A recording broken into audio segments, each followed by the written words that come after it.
안녕하세요. 저는 올해 80살, 평생을 여성의 몸과 마음을 연구해온 산부인과 생리학 전문의 박현우입니다. 수십 년 동안 진료실에서 수많은 부부를 만나며 저는 한 가지 놀라운 공통점을 발견했습니다. 대부분의 남편들은 아내의 마음을 닫는 방법은 잘 아는데 여는 방법은 모른다. 이 말이 다소 따갑게 들릴 수 있습니다. 하지만 이건 당신이 잘못해서가 아닙니다. 우리 세대의 남성들은 감정을 표현하거나 대화로 사랑을 나눈다는 법을 배운 적이 없었기 때문입니다. 당신은 아마 이렇게 생각하실 겁니다. 난 매일 아내랑 말하는데 뭐가 문제야? 하지만 대화의 양이 아니라 질이 중요합니다. 의학적으로도 심리학적으로도 여성의 뇌는 이해받는 느낌을 받을 때 옥시토신이 분비되고 스트레스 호르몬인 코르티솔이 줄어듭니다. 반대로 남편의 말 한마디가 비난처럼 들리면 그 즉시 뇌는 방어 모드로 전환됩니다. 즉, 대화가 벽을 만드는 순간이죠. 제가 만난 한 68세 남성 환자분이 있었습니다. 그는 건강검진에는 아무 이상이 없었지만 늘 피곤하고 무기력하다고 호소했습니다. 그의 아내는 옆에서 조용히 말했습니다. 이 사람은 저한테 아무 말도 안 해요. 하루 종일 텔레비전만 봐요. 남편은 대답했습니다. 싸우기 싫으니까 말을 안 하는 거지. 그게 배려 아니야? 하지만 이 배려가 아내의 마음을 가장 깊이 외롭게 만든다는 걸 그는 몰랐습니다. 당신은 기억하십니까? 언젠가 아내가 이런 말을 한 적이 있지 않나요? 당신은 내 얘기 들을 때마다 꼭 결론부터 내리잖아. 내가 슬프다고 하면 왜 울어? 힘내. 이렇게만 말하잖아. 남편은 논리로 접근하지만 여성은 감정으로 관계를 확인합니다. 이 차이를 이해하지 못하면 사랑은 점점 조용한 거리감으로 변합니다. 저는 환자에게 이런 말을 했습니다. 몸이 건강하려면 혈관이 막히지 않아야 합니다. 마찬가지로 관계가 건강하려면 대화의 통로가 막히면 안 됩니다. 그 남편은 잠시 침묵하더니 이렇게 말했습니다. 내가 아내 말을 안 들은 게 내 건강에도 안 좋았겠네요. 정답이었습니다. 연구에 따르면 부부간의 갈등은 심박수와 혈압을 높이고 장기적으로는 면역력까지 떨어뜨립니다. 반대로 긍정적인 대화는 노화 속도를 늦추는 효과가 있습니다. 그렇다면 어떻게 해야 할까요? 오늘 영상에서는 아내의 마음 문을 여는 단 5가지 질문을 알려드리겠습니다. 이건 심리치료사가 아니라 평생 여성 환자들과 살아온 의사의 눈으로 본 가장 실제적인 대화 기술입니다. 그리고 무엇보다 당신의 나이와 상관없이 지금 바로 시작할 수 있습니다. 혹시 지금 당신의 아내가 조용해졌다면 그건 사랑이 식어서가 아니라 말할 용기를 잃었기 때문입니다. 이 영상을 끝까지 보시면 그 용기를 되돌려 줄 수 있는 단어들을 배우게 되실 겁니다. 구독과 좋아요를 눌러주시고 오늘 영상이 끝날 때까지 꼭 함께해 주십시오. 당신의 말 한마디가 아내의 마음을 닫을 수도 열 수도 있습니다.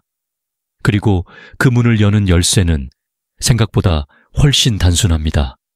제가 진료실에서 부부를 상담하며 가장 자주 듣는 말은 이겁니다.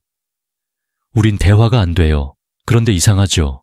하루 3번 밥을 같이 먹고 텔레비전을 보며 의견도 주고받습니다. 그럼에도 대화가 안 된다는 겁니다. 왜일까요? 저는 40년 넘게 여성의 몸과 마음을 들여다보면서 깨달았습니다.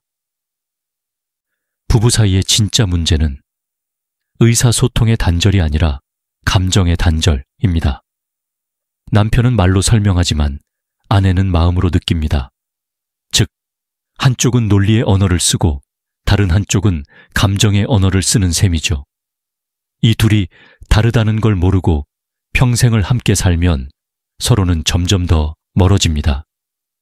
예를 들어 한 남편은 아내에게 이렇게 말했습니다. 당신이 요즘 힘들다고 해서 김치 담그는 거 내가 도와줬잖아. 하지만 아내의 대답은 이랬습니다. 도와주는 게 아니라 같이 하는 거야. 남편은 충격을 받았죠. 내가 뭘 잘못했지? 이건 일의 문제가 아니라 감정의 영역이기 때문입니다. 여성은 같이 있다는 느낌에서 사랑을 느끼고 남성은 문제를 해결했다는 성취에서 안심합니다. 그래서 둘의 만족 시점이 다릅니다. 심리학에서는 이 차이를 공감형 뇌와 해결형 뇌의 차이코라고 부릅니다. 여성의 뇌는 상대방의 표정, 목소리, 온도 변화에 민감하게 반응합니다. 반면 남성의 뇌는 정보와 결과 중심입니다. 즉, 남편은 뭘 해야 할까를 생각하지만 아내는 내 마음을 알아줄까를 기다립니다. 이 차이를 모르면 당신의 선의조차 오해로 들릴 수 있습니다. 제가 기억하는 한 사례가 있습니다. 한 72세 남성 환자분이 아내와 함께 찾아왔습니다. 아내는 이 사람은 나한테 아무 말도 안 해요 라고 했고 남편은 괜히 말하면 싸움 되니까 참는 거지 라고 답했습니다. 그때 저는 웃으며 이렇게 말했습니다. 선생님, 말하지 않는 것도 싸움입니다. 침묵은 감정의 거리를 더 넓히죠. 그분은 그 자리에서 한참을 조용히 앉아 있더니 고개를 끄덕였습니다. 그날 이후 그는 아내에게 매일 한 가지씩 물어보기 시작했습니다. 오늘은 어땠어? 내가 뭐 해줄까? 단 2주 만에 아내의 표정이 눈에 띄게 달라졌습니다. 몸도 더 건강해졌고 혈압도 안정됐습니다. 당신이 지금 이 영상을 보고 계시다면 이미 변화의 첫걸음을 내디딘 겁니다. 이 나이에 뭘 바꿔? 라고 생각하지 마십시오. 저는 80이 넘은 지금도 아내와 하루에 꼭 5문장을 나눕니다. 그중 첫 번째는 당신 오늘은 어때? 입니다. 그 한마디가 우리 관계를 지켜왔습니다. 오늘부터 당신도 그렇게 시작하면 됩니다. 이건 거창한 심리학이 아니라 사람의 몸과 마음이 따뜻함에 반응하는 단순한 생리 현상입니다. 여성의 심박수는 감정적으로 공감받을 때 안정되고 남성의 뇌도 상대의 미소에 반응하여 도파민이 분비됩니다. 즉, 공감은 사랑의 호르몬을 만드는 대화 기술입니다. 이제 다음 단계로 넘어가 봅시다. 다음 섹션에서는 여성의 마음이 논리보다 감정으로 열리는 이유, 그리고 왜 화났어? 라는 질문이 관계를 악화시키는 가장 흔한 실수인지 알려드리겠습니다. 아내의 마음을 여는 첫 번째 열쇠는 논리가 아니라 감정입니다. 그 문을 여는 방법, 바로 다음에서 말씀드리겠습니다. 많은 남성들이 이렇게 말합니다. 나는 논리적으로 설명했을 뿐인데 왜 아내는 감정적으로 받아들이지? 하지만 여성의 마음은 논리의 계산기보다 감정의 나침반으로 움직입니다. 이건 단순히 성격의 차이가 아니라 뇌구조의 차이입니다. 의학적으로 여성의 해마, 감정 기억을 저장하는 부위는 남성보다 약 10% 크고 전두엽의 감정 처리 영역 역시 훨씬 활발하게 작동합니다. 그래서 여성은 말의 내용보다 말의 느낌을 먼저 받아들입니다. 즉, 무엇을 말하느냐보다 어떤 마음으로 말하느냐가 핵심입니다. 제가 기억하는 한 부부가 있습니다. 남편은 은퇴 후 아내와 하루 종일 함께 보내면서 대화가 늘었다고 생각했지만 아내는 오히려 더 멀어진 것 같다고 느꼈습니다. 남편은 이렇게 말했죠. 왜 그렇게 예민해? 그냥 물어본 거야. 하지만 아내는 말투가 차가워졌어 라고 했습니다. 같은 문장이라도 온도가 다르면 완전히 다른 의미로 들립니다. 이건 마치 물에 끓는 점과 같습니다. 온도는 99도까지는 물이지만 단 1도의 차이로 증기로 변하죠. 대화도 그렇습니다. 표현의 온도가 1도만 차이 나도 상대의 마음은 닫힐 수도 열릴 수도 있습니다. 그래서 저는 남성 환자분들에게 늘 이렇게 말합니다. 논리로 아내를 설득하려 하지 마세요. 감정으로 아내를 이해하려 하세요. 그렇다면 어떻게 해야 할까요? 논리적인 설명 대신 감정적인 공감을 전달하는 가장 간단한 방법은 질문입니다. 하지만 여기에도 기술이 있습니다. 예를 들어 왜 화났어? 는 감정을 조사하는 질문이고 요즘 마음이 어때? 는 감정을 존중하는 질문입니다. 둘 다 짧지만 결과는 정반대입니다. 왜 화났어? 는 상대를 방어적으로 만들고 요즘 마음이 어때? 는 상대를 편안하게 만듭니다. 전자는 원인을 묻고 후자는 경험을 묻습니다. 여성의 감정은 원인보다 공감에서 안정됩니다. 그래서 당신이 왜? 라는 말 대신 어때로 시작하면 그 순간부터 대화의 흐름이 바뀝니다. 제가 환자에게 이런 조언을 했을 때 그는 처음에는 어색해서 매일 거울 앞에서 연습했습니다. 요즘 당신 마음은 어때? 오늘은 기분이 좀 나아졌어. 그렇게 일주일이 지나자 아내가 먼저 미소를 지었습니다. 당신, 요즘 말투가 좀 달라졌네.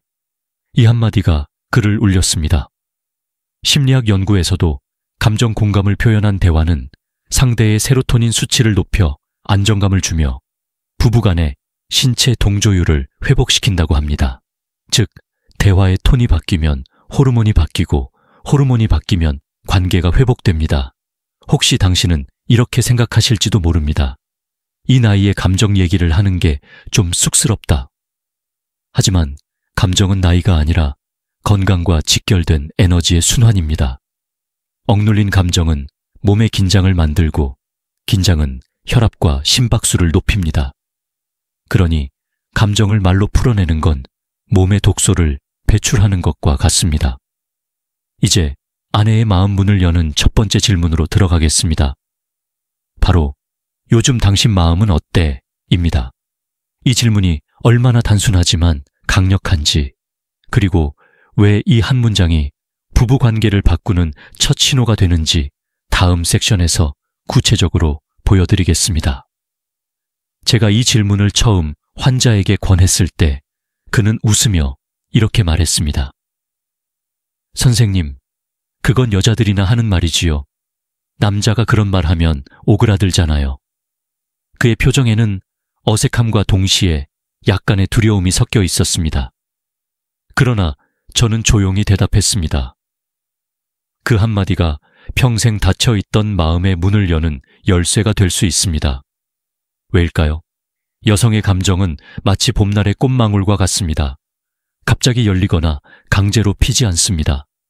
하지만 햇살 같은 말 한마디, 부드러운 시선 하나가 서서히 본고리를 열게 만듭니다. 요즘 당신 마음은 어때? 라는 질문이 바로 그 햇살입니다. 이 말에는 세 가지 힘이 있습니다. 첫째, 관심의 언어입니다. 당신이 뭐 했어? 라고 묻는 건 행동을 묻는 것이고, 마음이 어때? 라고 묻는 건 감정을 묻는 것입니다. 여성의 뇌는 감정 질문을 들을 때 전두엽과 편도체가 동시에 반응하며 이 사람이 나를 이해하려고 한다는 안정 신호를 보냅니다. 둘째, 안전의 언어입니다. 남편이 아내의 감정을 판단하지 않고 들어주면 여성의 뇌는 스스로 방어를 풀고 솔직함을 허락합니다. 즉, 당신은 말 한마디로 나는 당신 편이야 라는 메시지를 전달하는 셈이죠. 셋째, 회복의 언어입니다. 이 질문은 단순한 대화가 아니라 정서적 치유의 시작입니다. 심리학자 존 가트먼 박사의 연구에 따르면 부부가 하루 10분이라도 감정 대화를 하면 이혼율이 70% 이상 감소한다고 합니다. 그리고 그 시작이 바로 요즘 당신 마음은 어때? 입니다. 실제 사례를 하나 말씀드리겠습니다. 한 67세 남성 환자분은 아내와 대화가 거의 끊겨 있었습니다. 그는 제게 우린 이제 말해봐야 싸움만 나요 라고 했습니다. 그래서 제가 권했습니다. 오늘 집에 가서 어떤 대화도 하지 말고 딱 한 문장만 하세요. 요즘 마음은 어때? 그는 믿기지 않는다는 표정으로 웃었습니다. 그러나 다음 주 진료 때 그는 눈물이 그렁그렁했습니다. 선생님, 그 말 한마디에 아내가 울더군요. 그냥 괜찮아라고 했지만 얼굴이 달라졌어요. 그 한마디가 가져온 변화는 단순한 감정의 교류를 넘어 신체의 생리적 안정으로 이어집니다. 실제로 하버드 의대 연구에 따르면 정서적 공감을 느낀 사람의 심박수는 평균 12% 낮아지고 혈압 역시 안정되는 경향을 보인다고 합니다. 즉, 대화는 사랑의 언어이자 건강의 언어입니다. 이 질문을 던질 때 주의할 점이 있습니다. 절대 왜 그래? 뭐가 문제야? 처럼 캐묻지 마세요. 그건 마음의 문이 아니라 신문의 문을 여는 겁니다. 그리고 아내가 답을 하지 않아도 괜찮습니다. 그저 고개를 끄덕이며 그랬구나. 이 한마디면 충분합니다. 대화는 말보다 태도로 기억됩니다. 혹시 오늘 저녁 아내가 조용히 앉아 있다면 잠깐 눈을 맞추고 이렇게 물어보세요. 요즘 당신 마음은 어때? 당신의 목소리에 따뜻한 온기가 담겨 있다면 그 말은 곧 20년 전의 첫 대화로 돌아가는 순간이 될 겁니다. 이제 다음 섹션에서 아내의 일상 속 부담을 덜어주는 두 번째 질문, 내가 도와줄 게 있을까? 의 진짜 힘을 알려드리겠습니다. 이 질문은 단순히 집안일을 돕는 게 아니라 부부의 감정 회복을 돕는 두 번째 열쇠입니다. 이 질문은 짧지만 그 속에는 세 가지 놀라운 메시지가 들어 있습니다. 첫째, 나는 당신을 보고 있다. 둘째, 나는 당신의 짐을 함께 지고 싶다. 셋째, 나는 여전히 당신의 편이다. 이 세 가지는 나이와 상관없이 모든 여성이 듣고 싶은 말입니다. 그런데 많은 남편들은 이렇게 말합니다. 도와달라면 말하겠지. 내가 괜히 나서면 싫어하잖아. 그 말은 틀린 게 아닙니다.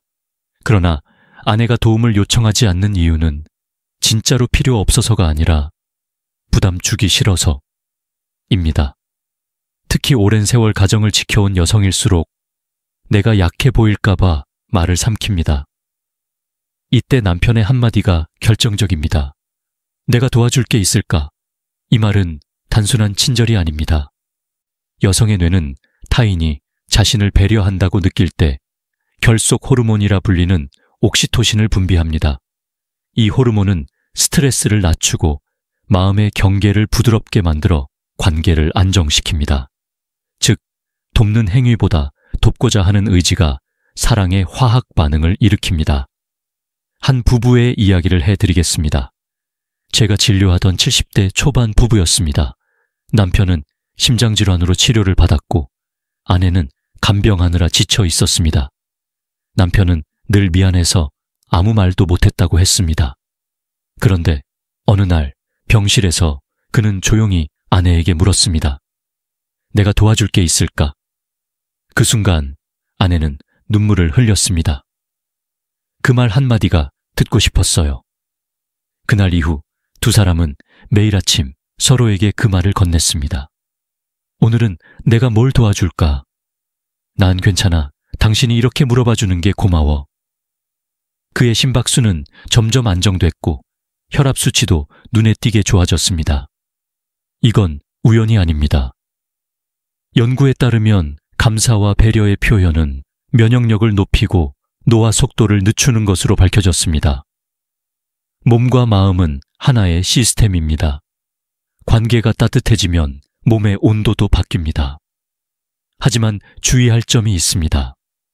이 질문은 명령형이 아닌 제안형으로 해야 합니다. 그거 내가 해줄게 는 때로는 간섭처럼 들립니다. 반면 내가 도와줄 게 있을까 는 상대의 선택권을 존중하면서도 마음을 열게 합니다.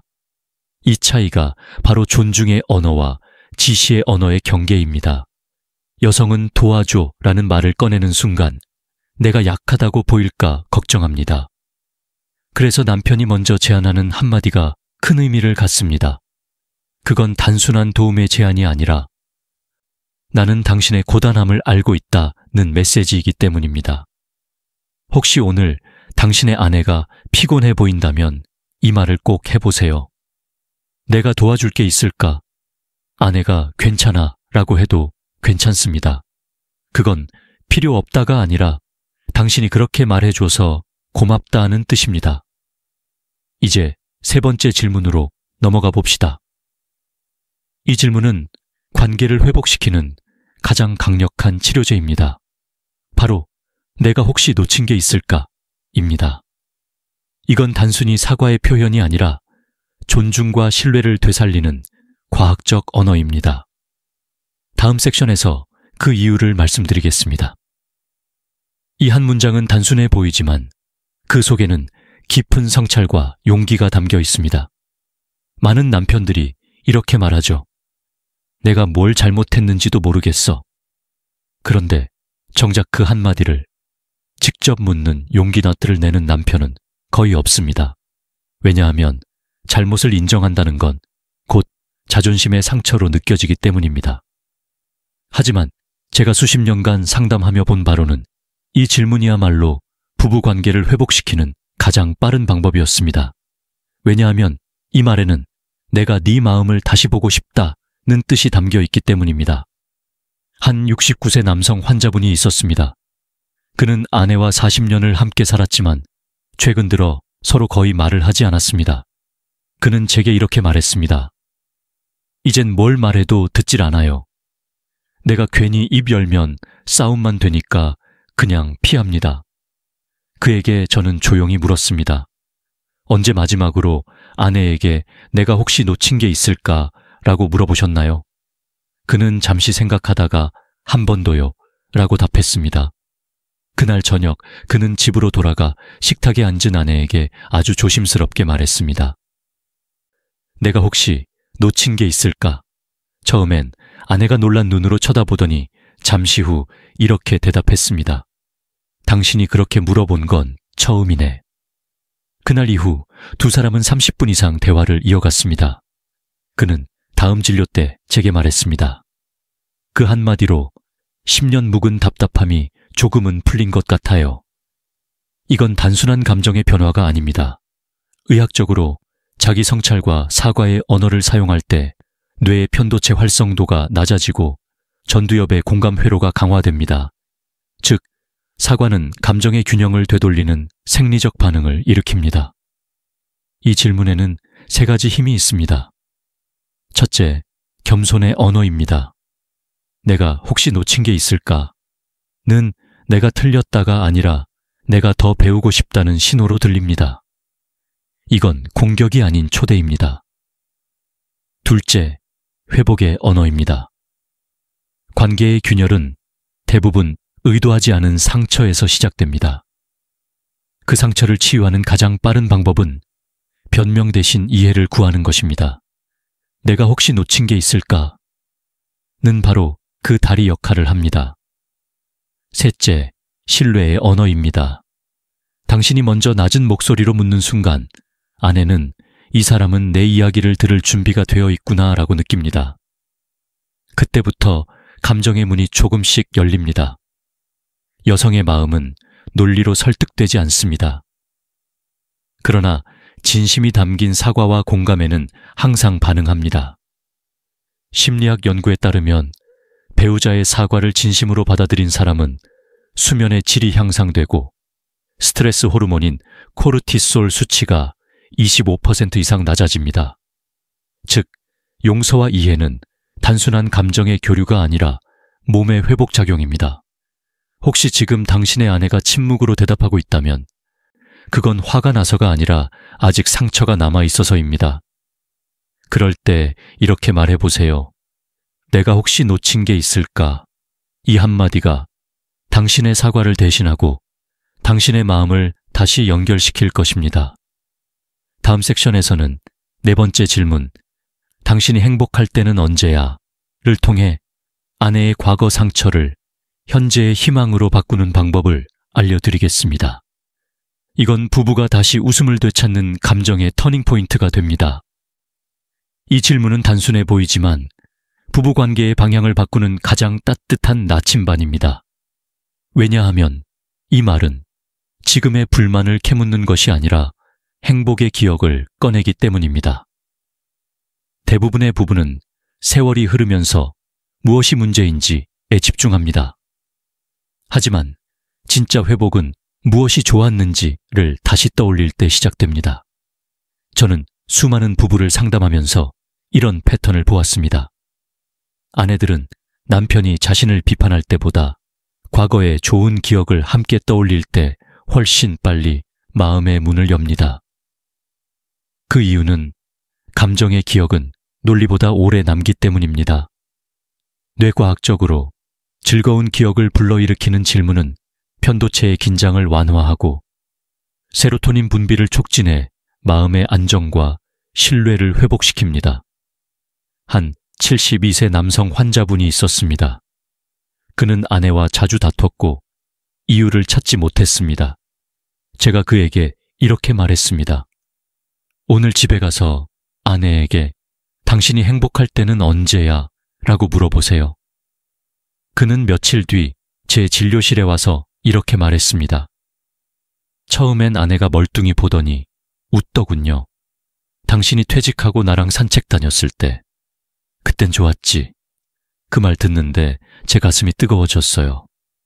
그는 그날 저녁 다시 아내 손을 잡고 동네를 걸었습니다. 10년 만에 처음이었습니다. 이처럼 이 질문은 기억의 문을 엽니다. 그리고 그 문 안에는 서로를 향한 감정의 흔적이 남아 있습니다.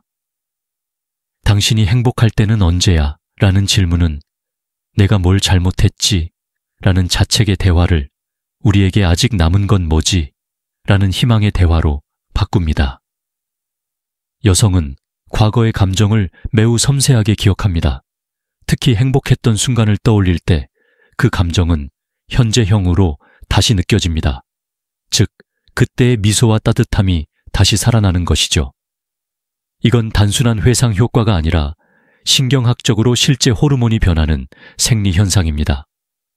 뇌의 시상하부가 활성화되어 도파민과 옥시토신이 함께 분비됩니다. 그래서 단 한 문장이 관계의 공기를 바꿉니다. 그렇다면 이 질문을 언제, 어떻게 던져야 할까요? 타이밍은 평온한 순간이어야 합니다. 식사 후 잠시 차를 마시며 또는 잠자기 전 침대 옆에서. 그리고 말투는 조용하고 부드럽게 추억을 캐내는 것이 아니라 기억을 함께 나누는 듯한 톤으로 해야 합니다. 예를 들어 이렇게 말해 보세요. 당신이 가장 행복했을 때는 언제였어? 그때 내가 뭐 하고 있었지? 이때 아내는 단순히 과거를 떠올리는 것이 아니라 이 사람이 나를 기억하고 있구나 라는 따뜻한 감정을 느낍니다. 그 순간 둘 사이에 정서적 연결선이 다시 살아납니다. 심리학 연구에 따르면 부부가 행복했던 순간을 함께 떠올리는 대화를 나누면 그 다음 날까지도 긍정 감정이 유지된다고 합니다. 이는 뇌의 거울신경, 미롤 느론이 작동하기 때문입니다. 즉, 과거의 웃음이 현재의 웃음으로 되살아나는 것입니다. 이 질문의 마지막은 꼭 이렇게 마무리하세요. 그때처럼 우리 다시 해볼까? 이 한마디는 추억의 회상을 새로운 시작으로 바꿉니다. 사랑은 기억으로만 존재하는 것이 아니라 실행으로 이어질 때 다시 살아납니다. 이제 다음 섹션에서 5번째 질문, 우리가 다시 웃으려면 뭘 하면 좋을까?를 통해 희망을 행동으로 옮기는 구체적인 방법을 말씀드리겠습니다.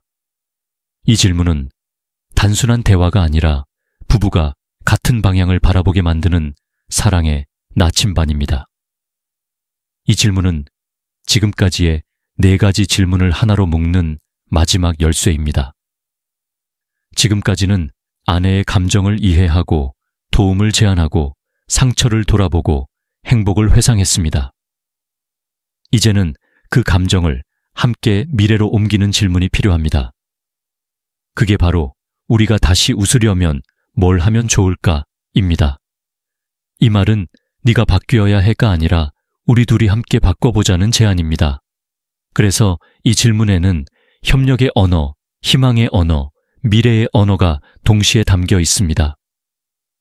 제가 기억하는 한 부부의 이야기가 있습니다.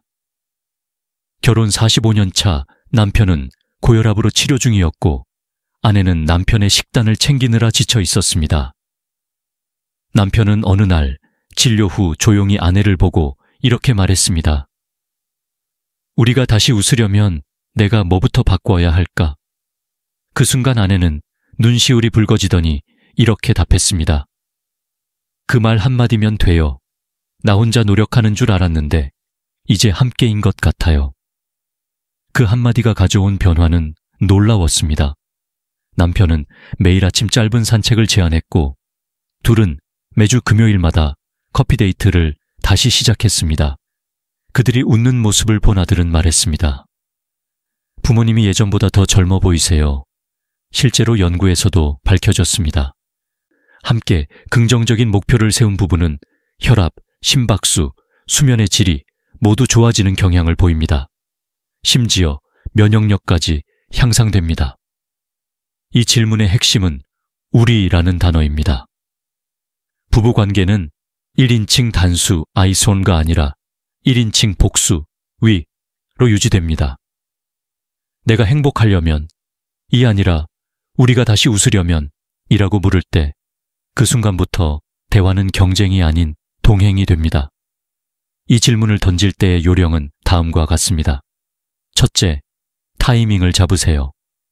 감정이 격해진 순간에는 이 말이 위로가 되지 않습니다. 식사 후, 산책 중, 혹은 조용한 밤 시간에 자연스럽게 말하세요. 둘째, 부드러운 제스처를 더하세요. 손을 가볍게 잡거나 눈을 맞추며 말하세요. 비언어적인 접촉은 말보다 3배 더 강하게 감정을 전달합니다.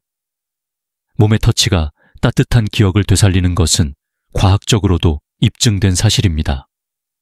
셋째, 답을 강요하지 마세요. 아내가 바로 대답하지 않아도 괜찮습니다. 이 질문은 대답을 듣기 위한 게 아니라 함께 고민하자는 감정의 초대장이기 때문입니다. 우리가 다시 웃으려면 뭘 하면 좋을까? 이 질문은 단지 행동을 묻는 게 아닙니다. 의지를 묻는 말입니다. 그리고 아내가 그 의지를 느끼는 순간 그녀의 마음속에는 다시 희망이 싹트기 시작합니다. 제가 늘 강조하는 말이 있습니다. 사랑은 감정의 사건이 아니라 습관의 결과입니다. 하루 한 번의 따뜻한 질문이 수십 년 쌓인 거리감을 조금씩 녹입니다. 오늘 영상의 나머지 부분에서는 이 5가지 질문 뒤에 반드시 피해야 할 남편들의 잘못된 대화 습관 3가지를 알려드리겠습니다. 좋은 말을 배워도 나쁜 습관을 버리지 않으면 결국 같은 자리에 머물게 됩니다. 이제 다음 섹션에서 아내의 마음을 다시 다치게 만드는 대화의 함정 3가지, 즉 충고, 비교, 침묵, 이 3가지에 대해 이야기해 보겠습니다. 이건 당신의 말보다 당신의 태도를 바꾸는 핵심 구간입니다. 지금까지 우리는 아내의 마음을 여는 5가지 질문을 배웠습니다. 이제는 반대로 그 문을 다시 닫히게 만드는 남편들의 잘못된 대화 습관 3가지를 이야기해야 합니다. 바로 충고, 비교, 그리고 침묵입니다. 이 3가지는 관계를 조용히 무너뜨리는 보이지 않는 독과 같습니다. 먼저 충고입니다. 남편들은 아내가 고민을 말하면 본능적으로 해결책을 제시합니다. 그럼 이렇게 해봐. 그건 네가 너무 예민해서 그래. 이 말들이 문제를 해결하려는 의도라는 건 잘 압니다. 하지만 아내의 뇌는 이 말을 공감 부족으로 해석합니다. 여성은 문제 해결보다 감정의 공유를 원합니다. 즉, 그랬구나, 힘들었겠네. 이 한마디면 충분합니다. 그 순간 감정의 안전지대가 만들어집니다. 2번째는 비교입니다. 다른 집 아내들은 그런 소리 안 하던데 우리 누나는 그렇게 안 해. 이 한 문장이 아내의 마음을 얼어붙게 만듭니다. 비교는 곧 존중의 결핍으로 들립니다. 남편은 단지 예를 든 것이지만 여성의 뇌는 그것을 나는 부족하다는 메시지로 해석합니다. 특히 오랜 세월 가정을 지켜온 여성에게 이 말은 깊은 상처를 남깁니다. 그녀는 이미 수십 년 동안 누군가의 어머니, 아내로 살아왔습니다. 그 삶을 비교의 언어로 평가받을 때 그녀의 존재감이 사라지는 듯한 고통을 느낍니다. 3번째는 침묵입니다. 이건 많은 남성들이 싸움이 될까봐 선택하는 방식입니다. 하지만 심리학적으로 침묵은 가장 큰 감정적 거리를 만듭니다. 말을 하지 않으면 다툼은 피할 수 있지만 그 대신 관계의 온도가 서서히 식어갑니다. 아내는 이 사람은 내 감정에 관심이 없다고 느끼죠. 이건 말다툼보다 더 위험합니다. 왜냐하면 싸움은 아직 감정이 남아있다는 신호이지만 침묵은 이미 포기했다는 신호이기 때문입니다. 저는 환자들에게 이렇게 말합니다. 대화가 줄었다면 사랑이 줄었다는 뜻이 아닙니다. 단지 두 사람의 대화법이 낡은 OT 된 겁니다. 당신이 지금부터 단 한 가지라도 바꾼다면 그 옷을 다시 맞게 수선할 수 있습니다. 그 시작이 바로 공감의 언어로 말하기입니다. 하버드 대학교의 장기 부부 연구에 따르면 상대의 감정을 존중하며 대화하는 부부는 서로의 심박수가 동일한 리듬으로 동조된다고 합니다. 즉, 감정의 조화는 생리적 조화로 이어집니다. 이건 단순히 마음이 맞는 게 아니라 몸이 서로를 기억하는 현상입니다. 혹시 당신은 요즘 아내가 말이 적어졌다고 느끼시나요? 그건 아내가 변한 게 아니라 당신의 대화 방식이 그녀의 감정 속도로 맞춰져 있지 않기 때문입니다. 지금부터라도 바꾸면 됩니다. 충고 대신 공감, 비교 대신 존중, 침묵 대신 대화. 이 세 가지만 지키면 당신의 말 한마디가 다시 아내의 웃음을 불러올 것입니다. 이제 다음 섹션에서는 아내의 마음이 다치는 진짜 이유, 즉 존중받지 못했다는 감정의 누적에 대해 이야기하겠습니다. 이건 단순한 오해가 아니라 수십 년간의 작은 상처가 쌓인 결과입니다. 그 상처를 풀기 위한 의학적 심리적 통찰을 나누겠습니다. 제가 80의 나이가 되어 돌아보면 부부 사이의 문제는 대부분 사랑이 식어서가 아니라 존중이 닳아서 생깁니다. 사랑은 여전히 존재하지만 그 사랑이 표현되지 않으면 서서히 마모됩니다. 아내의 마음이 다치는 진짜 이유는 성격의 차이도 세월의 무게도 아닙니다. 그건 바로 나는 존중받지 못하고 있다는 감정이 조용히 쌓인 결과입니다. 저는 진료실에서 수많은 아내들의 이야기를 들었습니다. 그들은 이렇게 말했습니다. 이 사람은 나를 아직도 집안일 하는 사람으로만 봐요. 나도 이제 나이가 들었지만 여전히 여자로 느껴지고 싶어요. 이 말들은 단순히 서운함이 아니라 존재의 가치를 인정받고 싶다는 깊은 정서적 외침입니다. 남편들은 종종 이렇게 반박합니다. 내가 존중 안 한 적이 어딨어. 돈도 벌어왔고 힘든 일 하나 안 시켰잖아. 하지만 존중은 물질로 표현되는 게 아닙니다. 존중은 태도와 말투, 그리고 시선의 방향에서 느껴집니다. 당신이 식탁에 앉아 휴대폰만 보며 아내가 하는 말을 흘려듣는다면 그건 의도치 않게 그녀에게 너의 말은 중요하지 않다는 신호를 보내는 것입니다. 존중의 반대는 무시가 아닙니다. 무관심입니다. 무관심은 사랑을 서서히 말려 죽입니다. 아내는 당신의 무관심을 사랑의 종료로 받아들이지만 사실 남편에게는 단순한 습관이 되어버린 경우가 많습니다. 그래서 저는 늘 이렇게 말합니다. 당신이 존중을 표현하지 않아도 아내는 사랑을 잃었다고 느낍니다. 존중은 거창한 행동이 아닙니다. 그저 대화 중에 당신 말이 맞는 것 같아. 그렇게 느꼈구나. 당신 생각을 듣고 싶어. 이 세 문장만으로 충분합니다. 이 짧은 말들은 아내의 마음을 다시 살립니다. 그녀의 뇌에서는 옥시토신이 분비되고 심박수가 안정되며 긴장도가 줄어듭니다. 의학적으로도 존중의 표현은 노년기의 정서 안정 호르몬을 활성화시킵니다. 한 환자 부부가 있었습니다. 남편은 평생 군인으로 살아온 75세 어르신이었습니다. 그의 말투는 늘 단호했습니다. 이건 이래야 해. 그건 안 돼. 아내는 조용히 말했습니다. 이 사람은 내 말을 끝까지 들어준 적이 없어요. 그 말을 들은 남편은 한참을 침묵하더니 내가 명령하듯 말했구나. 그게 습관이었어. 그날 그는 처음으로 아내의 눈을 바라보며 말했습니다. 이제부터는 내가 듣는 사람이 될게. 그 짧은 한 문장이 40년의 거리감을 단숨에 좁혔습니다. 우리가 나이 들수록 말보다 눈빛이 더 많은 걸 말해줍니다. 당신의 시선이 아내를 향하면 그건 곧 당신은 여전히 나에게 중요해요 라는 메시지입니다. 존중은 말이 아니라 존재를 인정하는 행동입니다. 그것이 바로 닫혀있던 마음을 다시 여는 가장 강력한 약입니다. 이제 다음 섹션에서는 대화와 존중이 단지 관계만이 아니라 건강에도 직접적인 영향을 미친다는 의학적 사실을 말씀드리겠습니다. 따뜻한 대화 한마디가 어떻게 혈압을 낮추고 심장 건강을 지키며 노화를 늦추는지 과학적으로 증명된 이야기를 드리겠습니다. 많은 분들이 이렇게 말씀하십니다.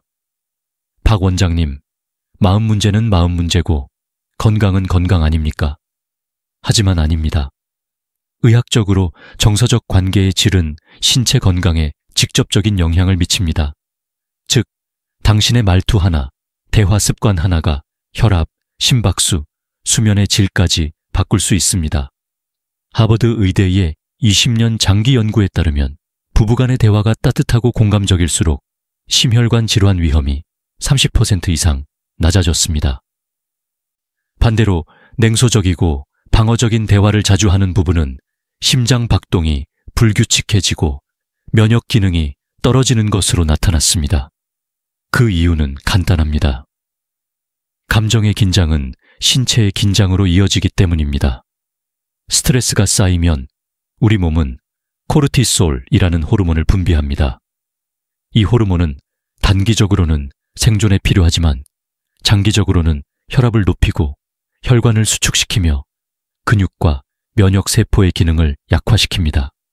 즉, 부부의 언성 하나가 몸의 염증 반응으로 이어질 수 있다는 뜻입니다. 하지만 반대로 따뜻한 대화는 놀라운 생리적 효과를 냅니다. 서로의 손을 잡고 미소를 짓거나 고맙다, 미안하다는 말을 주고받을 때 뇌에서는 옥시토신이 분비됩니다. 이 호르몬은 스트레스 호르몬을 억제하고 혈압과 맥박을 안정시킵니다. 그래서 저는 이렇게 말합니다. 사랑의 말은 약보다 빠른 진정제입니다. 한 68세 환자 부부의 이야기를 들려드리겠습니다. 남편은 당뇨와 고혈압을 동시에 앓고 있었고 아내는 늘 잔소리를 했습니다. 당신 또 약 안 먹었지? 그는 피곤하다고만 답했습니다. 그래서 제가 아내에게 조언했습니다. 오늘은 이렇게 말해보세요. 당신 요즘 피곤하지? 내가 같이 챙겨줄게. 단 한 문장이 달라졌을 뿐인데 남편의 혈압이 실제로 떨어졌습니다. 그는 말했습니다.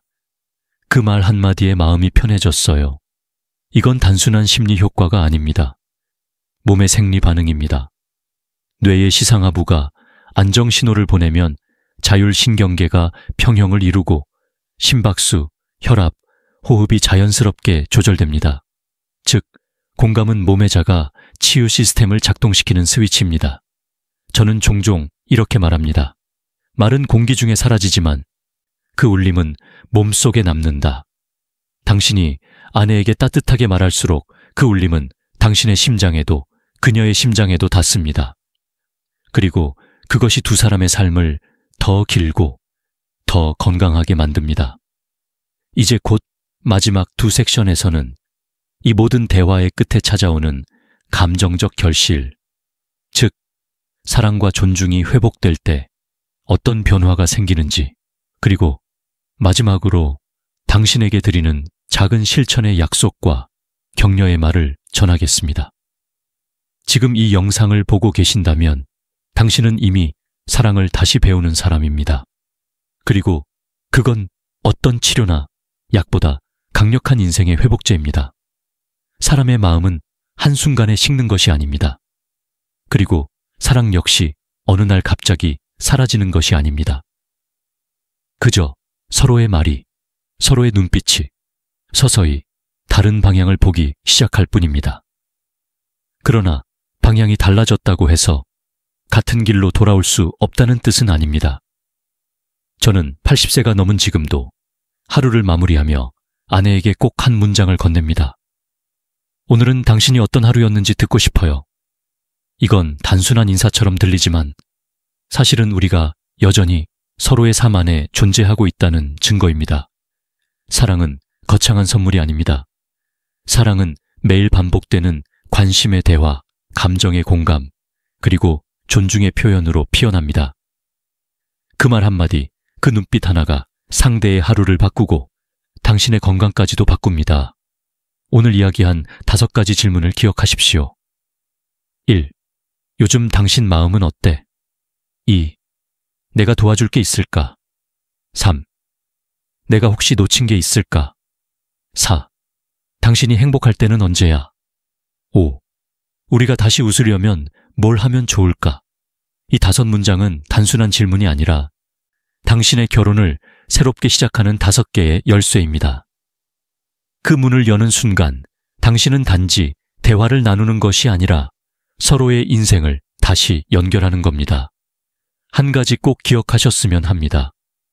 당신은 고장난 사람이 아닙니다. 당신의 관계도 늦은 것이 아닙니다.